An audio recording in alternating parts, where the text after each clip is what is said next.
ജാസ്മിന്റെ ശ്രദ്ധേയമായ വാക്കുകളാണിത്. അനുഭവിക്കാവുന്ന എല്ലാ നല്ലതും ചീത്തയുമായ എല്ലാ അനുഭവങ്ങളും എനിക്ക് ബിഗ് ബോസിൽ വെച്ചുണ്ടായിട്ടുണ്ട്. ബിഗ് ബോസിൽ പോയതിനു ശേഷം ഞാൻ ഒന്നുകൂടെ സ്ട്രോങ് ആയി എന്നും ജാസ്മിൻ പറയുന്നുണ്ട്. ഗബ്രി എന്നോട് പറയാറുണ്ട്, നിനക്ക് ഒരുപാട് പോസിറ്റീവ് കിട്ടിയാൽ നീ ഒരിക്കലും ഒരുപാട് സന്തോഷിക്കരുത്, അതുപോലെ നെഗറ്റീവ് വന്നാൽ ഒരുപാട് ഡിപ്രസ്ഡ് ആവരുത് എന്നും ഗബ്രി എന്നോട് പറയാറുണ്ട് എന്നും ജാസ്മിൻ പറയുന്നു. അതുകൊണ്ട് ഒരു മീഡിയം സ്റ്റേജിൽ പോകുന്നു എന്നും ജാസ്മിൻ വ്യക്തമാക്കുന്നുണ്ട്. അതുപോലെ ഗബ്രിയുടെ വാക്കുകളും ഏറെ ശ്രദ്ധേയമായിട്ടുണ്ട്. നമ്മൾ ആത്മാർത്ഥമായി ആർക്കെങ്കിലും എന്തെങ്കിലും ചെയ്തു കൊടുത്തിട്ടുണ്ടെങ്കിൽ ദൈവം ഏതെങ്കിലും ഒരു അവസരത്തിൽ നല്ലത് തന്നെ നമുക്ക് തിരിച്ചു തരുമെന്ന് വിശ്വസിക്കുന്ന ഒരാളാണ് ഞാൻ. ഒരുപാട് സന്തോഷം നമുക്കിടയിൽ വന്നു കഴിഞ്ഞാൽ നമുക്ക് സന്തോഷത്തോട് മടുപ്പ് തോന്നും.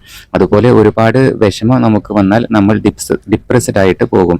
ലൈഫിൽ ഒരു ബാലൻസ് കീപ്പ് ചെയ്യാൻ ആഗ്രഹിക്കുന്ന ഒരാളാണ് ഞാനെന്നും ഗബ്രി വ്യക്തമാക്കുന്നുണ്ട്.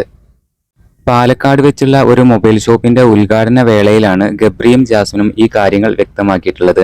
എന്നിരുന്നാലും ബിഗ് ബോസിന് ശേഷം ഇരുവരും വളരെ ഹാപ്പി ആയിട്ട് തന്നെ മുമ്പോട്ട് പോകുന്നുണ്ട് എന്നുള്ളതാണ്. ഒരുപാട് ആരാധകരാണ് ജാസ്മിനെയും ഗബ്രിയെയും കാണാനായിട്ട് പാലക്കാട് തടിച്ചു കൂടിയത്.